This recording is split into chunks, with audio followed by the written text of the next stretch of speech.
UP के CM Yogi Adityanath Kaushambi पहुंचे। CM योगी महेश्वरी प्रसाद inter college Alamchand में आयोजित कार्यक्रम में शामिल होने पहुंचे हैं। सीएम योगी कोहरे और खराब मौसम के चलते लगभग 3 घंटे देर से कार्यक्रम में पहुंचे। सीएम योगी के साथ कैबिनेट मंत्री स्वतंत्र देव सिंह भी मौजूद रहे। सीएम योगी कॉलेज के संस्थापक स्वर्गीय देवेंद्र नाथ श्रीवास्तव के स्मृति दिवस एवं कॉलेज के वार्षिक समारोह में शामिल होने पहुंचे हैं। सीएम योगी का कॉलेज के प्रबंधक ने स्वागत एवं अभिनंदन किया। सुप्रीम कोर्ट के न्यायमूर्ति विक्रमनाथ श्रीवास्तव एवं उनकी पत्नी इलाहाबाद विश्वविद्यालय की कुलपति संगीता श्रीवास्तव ने सीएम योगी को स्मृति चिन्ह एवं एक पुस्तक भेंट कर सम्मानित किया। सीएम योगी ने कॉलेज की स्थापना करने वाले संस्थापक को धन्यवाद ज्ञापित करते हुए कहा कि क्षेत्र के बच्चों की पढ़ाई करने के लिए विद्यालय की स्थापना की गई थी। कॉलेज में वर्तमान समय में लगभग 2500 छात्र छात्राएं पढ़ रही है। कॉलेज में पढ़ाई करने वाले छात्र छात्राओं को उनके ही क्षेत्र में उच्च शिक्षा ग्रहण करने का सौभाग्य मिला है। प्राचीन परंपरा में दीक्षांत समारोह होता था जिसमें एक आचार्य एक भाव प्रकट करता था। अतिथि देवो भवः के भाव से शिक्षा प्रदान की जाती है। विद्यालय के सभी अध्यापकगण, अभिभावकगण, अन्य सम्मानित जनप्रतिनिधिगण, पूर्व जनप्रतिनिधिगण और प्यारे बच्चों,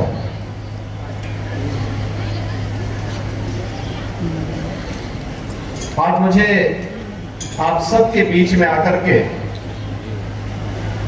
अत्यंत प्रसन्नता की अनुभूति हो रही है कि कौशाम्बी जनपद के आलमचंद में आज से 6 दशक पूर्व जब अपने पूर्वजों की धरोहर को संरक्षित करने और उस परंपरा को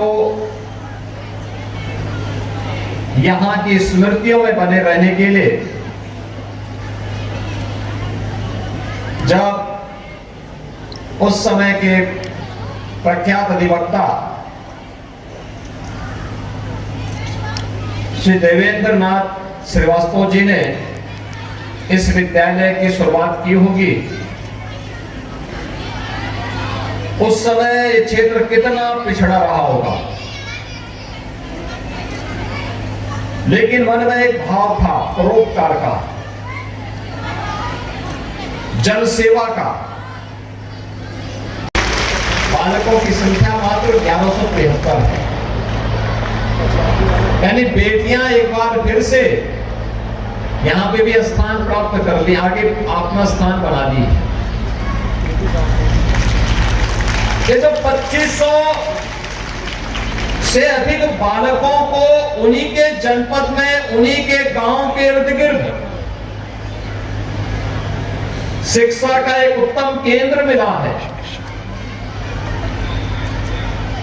इसके प्रति विद्यालय के संस्थापकों के प्रति, जिस महापुरुष के नाम पर है उनके प्रति हमारे मन में एक कृतज्ञता का भाव होना चाहिए। आप सब जानते होंगे कि जब हम लोग अपने प्राचीन गुरुकुल परंपरा में भी दीक्षांत समारोह होता था, उसमें एक आचार्य अपने शिष्य के प्रति यही बात करता था, यही भाव व्यक्त करता था कि उपदेश का सार यहां से शुरू होता है, जो आज भी तैत्तरीय उपनिषद में हम सबको इस बारे में देखने को मिलता है कि सत्यम वद धर्मम चर, यहां से शुरू होकर के और फिर मातृदेवो भव, पितृदेवो भव, आचार्य देवो भव, अतिथि देवो भव, इन सभी का पालन करते हुए, यानी अतिथि यानी देवो भव का मतलब उनके प्रति कृतज्ञता का भाव, श्रद्धा का भाव, अंतःकरण से श्रद्धा का भाव। अगर किसी ने कुछ किया है तो उसके द्वारा किए गए योगदान के प्रति एक कृतज्ञता का भाव। पिछले 59 वर्षों में हजारों बच्चों ने यहां से शिक्षा अर्जित की होगी। स्वर्गीय श्री देवेंद्र नाथ श्रीवास्तव जी को और उन्होंने अपने पूर्वजों के प्रति, पितृ परंपरा के प्रति श्रद्धा का भाव रखते हुए, कृतज्ञता का भाव रखते हुए जिस संस्था की स्थापना की बाबू महेश्वरी प्रसाद जी को, दोनों की स्मृतियों को मैं नमन करते हुए विनम्र श्रद्धांजलि अर्पित करता हूं।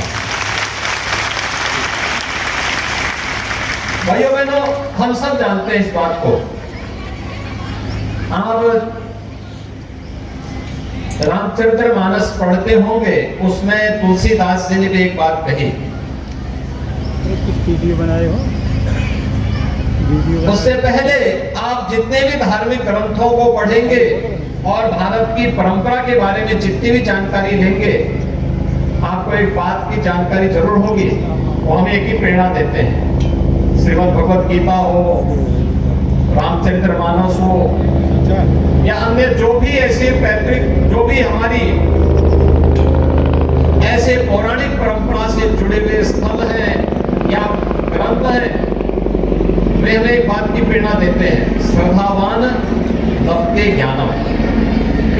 बिना श्रद्धा के ज्ञान नहीं प्राप्त हो सकता। श्रद्धा के लिए कृतज्ञता का भाव हमारे मन में होना चाहिए कि किसी महापुरुष ने अपने पूर्वजों की स्मृति को बनाए रखने के लिए इस विद्यालय की स्थापना की। और आज आप देख रहे होंगे, आज के समय में भागम भाड़ का जब समय है, लोग अपने स्वयं के व्यवस्था के लिए इधर उधर भाग रहे हैं। तब आज से 60 वर्ष पहले इस विद्यालय की स्थापना होती है और वर्तमान में मुझे देखकर के बहुत प्रसन्नता हुई कि 2526 बच्चे वर्तमान में यहाँ इस विद्यालय में अध्ययन कर रहे हैं और जिनमें 1353 बालिकाएं पढ़ रही हैं। समाज में अलग अलग क्षेत्रों में वे अपनी सेवाएं दे रहे होंगे। कोई समाज सेवा के क्षेत्र में होगा, कोई शिक्षा के क्षेत्र में होगा, कोई व्यापार के क्षेत्र में होगा, कोई जीवन के अलग अलग क्षेत्र में रह करके किसी न किसी प्रकार से समाज और राष्ट्र के निर्माण में अपना योगदान दे रहा होगा। आज अगर वो कुछ कर पा रहा है तो उसके पीछे माँ बाप का संस्कार और माँ बाप के योगदान के साथ साथ इस विद्यालय का भी कंट्रीब्यूशन है, जिसने उन्हीं के घर में शिक्षा का एक केंद्र बनवा करके उन्हें यहाँ पे एक उत्तम केंद्र बनाने की प्रेरणा दी। और आज यहाँ पर बाबू महेश्वरी प्रसाद जी की स्मृति को ताजा रखते हुए यह इंटर कॉलेज अपने इस भव्य इमारत के साथ यहाँ पर 2500 से अधिक बच्चों को शिक्षा अर्जित करने के साथ साथ उनके ज्ञानार्जन का एक महत्वपूर्ण केंद्र बना हुआ है। मैं इसके लिए वर्तमान प्रबंधन को, जिनमें देश की जानी मानी हस्ती है, उनका भी हृदय से अभिनंदन करता हूं कि वे लोग इतना रुचि लेते हैं। स्वयं न्यायमूर्ति श्री विक्रमनाथ जी दिल्ली से इस कार्यक्रम में भागीदार बनने के लिए यहां पर आए। कुलपति जी प्रोफेसर संगीता श्रीवास्तव जी विश्वविद्यालय के अपने कार्यों से समय निकाल करके इस विद्यालय में आए। एक असामान्य सी बात है। ये विभूतियां अपने आप में लोगों के लिए प्रेरणा की केंद्र है। लोगों के लिए उनका व्यक्तित्व प्रेरणादायी बनता है। हजारों लाखों युवाओं को उससे आगे बढ़ने की एक नई प्रेरणा प्राप्त होती है। और आप सौभाग्यशाली हैं कि आप यहाँ एक अभिभावक के रूप में, वे आपके बीच में बैठ करके एक सामान्य नागरिक के रूप में आपके साथ आज बातचीत कर रहे हैं। आपको देखना चाहिए कि कैसे बड़ा व्यक्ति कोई अचानक नहीं होता है। आप ही के बीच में परिश्रम करके व्यक्ति पूरी लगन से, पूरी निष्ठा से जब व्यक्ति कार्य करता है तो बड़ी से बड़ी मंजिल प्राप्त कर सकता है, अवश्य प्राप्त कर सकता है। और यह विद्यालय के प्रबंधन, उसका एक उदाहरण आप सबके सामने है। यह विद्यालय जिस क्षेत्र में स्थित है वहां की आवश्यकता को ध्यान में रखते हुए सचमुच जो ज्ञापन मुझे प्राप्त हुआ है, मैं ज्ञापन को पढ़ देखूंगा। लेकिन बहुत सारी चीजें हैं जिसके लिए सरकार वर्तमान में कार्य कर रही है, जिस पर हम सबको मिलकर के सामूहिक प्रयास करना होगा। निजी क्षेत्र का बड़ा योगदान है। अगर बाबू देवेंद्र नाथ श्रीवास्तव जी जैसे विभूतियों ने उस कालखंड में इन शिक्षण केंद्रों की स्थापना नहीं की होती, क्या होता? जगह जगह जो विद्यालय बने, शिक्षा के केंद्र बने, ये केंद्र समाज के कंट्रीब्यूशन से लोगों ने अपनी प्रॉपर्टी दे करके, अपनी संपत्ति लगा करके, अपने पूर्वजों की कीर्ति को बनाए रखने के लिए, समाज का मार्गदर्शन करने के लिए, हमारी आने वाली पीढ़ी समाज और राष्ट्र के लिए कुछ योगदान दे पाएगी, इसके लिए उनके द्वारा एक प्रयास प्रारंभ हुआ। आज उसका परिणाम है कि निजी क्षेत्र का कंट्रीब्यूशन के सहयोग से ही आज जब हम शिक्षा की व्यवस्था को देखते हैं, एक बहुत बड़ा योगदान है, जिसके कारण आज शिक्षा की व्यवस्था में हम लोग कहीं टिक पाते हैं। और सरकार पीछे होती है तो समाज प्रगति के नित्य नए प्रतिमान स्थापित करता है। जब सरकार आगे होती है और समाज पीछे होता है तो समाज स्वावलंबन और आत्मनिर्भरता के लक्ष्य को नहीं प्राप्त कर सकता। इसलिए समाज आगे था, यह देश विश्व गुरु के रूप में स्थापित हुआ। जब हमने समाज को पीछे कर दिया, परिणाम क्या था? यह देश पिछड़ता गया। आज एक शुभ लक्षण हमें दिखाई देते हैं, समाज जागरूक हो चुका है, आगे बढ़ने के लिए प्रेरित हो चुका है। उसके परिणाम हम सबके सामने देखने को मिलेंगे और उसी भाव के साथ आज सरकार कार्य कर रही है। खासतौर पर यहां पर जितनी बड़ी संख्या छात्र छात्राओं की है, उस दिशा में एक नए प्रयास को आगे बढ़ाने के लिए, क्योंकि पहले विद्यालयों के पास आय के स्रोत हुआ करते थे, आज वो स्रोत भी नहीं। तो सरकार ने तय किया है प्रोजेक्ट अलंकार के तहत कोई भी विद्यालय जो सरकार के द्वारा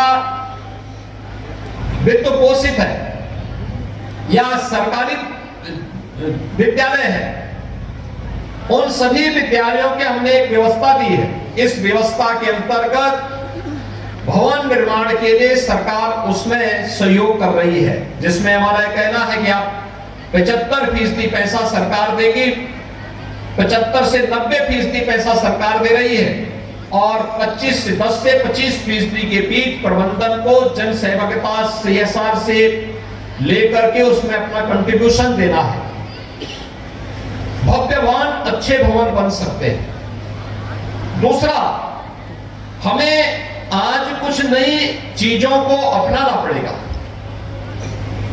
याद रखना बच्चों, आप यहां पे अध्ययन कर रहे हैं, सामान्य पाठ्यक्रम के साथ साथ लाइब्रेरी जाने का अभ्यास जरूर करें, अखबारों को जरूर देखें, पुस्तकालयों में नई नई पुस्तकों को, जिससे आपका ज्ञानार्जन होगा, आपको आगे बढ़ने के लिए एक नई प्रेरणा प्राप्त होगी, सफलतम कहानियों को देखने सुनने का एक अवसर प्राप्त होगा और फिर धीरे धीरे करके उसको डिजिटल लाइब्रेरी के रूप में स्थापित करना। खर्चा बहुत नहीं है, सरकार उसमें सहयोग कर रही है, विद्यालय को केवल पहल करके उसको नेतृत्व दे देना है और सरकार इसमें पूरा सहयोग कर रही है। मुझे प्रसन्नता है कि प्रोजेक्ट अलंकार में बाबू महेश्वरी प्रसाद इंटरमीडिएट कॉलेज भी चयन हुआ है और सरकार इसके लिए धनराशि इसके लिए उपलब्ध करवा रही है, जिससे यहाँ पर इस भवन को और अच्छा बनाने में, इसमें अन्य नए क्लासरूम बनाने में, नई लैब्स बनाने में, लाइब्रेरी बनाने में और भी अन्य चीजें यहाँ जन सुविधाओं को उपलब्ध करवाने में, उससे उस धनराशि का उपयोग विद्यालय के लिए हो पाएगा। इसके अलावा यहाँ पर अभी जो न्यायमूर्ति श्री विक्रमनाथ जी ने कुछ बातें कही, खासतौर पर यहाँ पर बालिकाओं की शिक्षा के लिए मैं जिलाधिकारी से कहूंगा कि वे एक अच्छा प्रस्ताव बना करके दें, जिससे यहाँ के बच्चों की उच्च शिक्षा के लिए भी एक उत्तम केंद्र हम यहाँ पर दे पाएंगे और मार्गदर्शन स्वयं प्रोफेसर संगीता श्रीवास्तव जी स्वयं को करती है। के रूप में उनका मार्गदर्शन, उनके मार्गदर्शन में जो महाविद्यालय बने वह इस क्षेत्र की उच्च शिक्षा की आवश्यकता की पूर्ति करेगा। इसके अलावा हम सबको एक बात को और ध्यान रखना होगा। देखिए, वर्तमान में एक नया अवसर आया है, प्रधानमंत्री मोदी जी ने एक अवसर दिया है राष्ट्रीय शिक्षा नीति के माध्यम से हमें आगे बढ़ने के लिए। एक काम, हमें बच्चों को शिक्षा से, उसके पाठ्यक्रम से तो अवगत कराना ही है, लेकिन अभी से उसको कुछ नए कार्यक्रमों के साथ भी जोड़ना पड़ेगा। स्किल डेवलपमेंट के ऐसे कौन से प्रोग्राम हो सकते हैं जिनमें वे बच्चे पारंगत हों और पारंगत होकर के फिर उन्हें आगे बढ़ने के लिए एक नया मंच मिल सके। इस पर हमें अभी से प्रयास करना होगा, जिसमें हमने पहले ही सरकार ने 2-3 प्रोग्राम आगे बनाए हैं। एक वन डिस्ट्रिक्ट वन प्रोडक्ट में जिले के अंदर कौन से ऐसी विशिष्ट उत्पाद है जिसमें रोजगार सृजन की अनंत संभावनाएं हैं, उसमें नयापन हम क्या दे सकते हैं, इसका शोध का, इनोवेशन का केंद्र हमारे विद्यालयों को बनना पड़ेगा।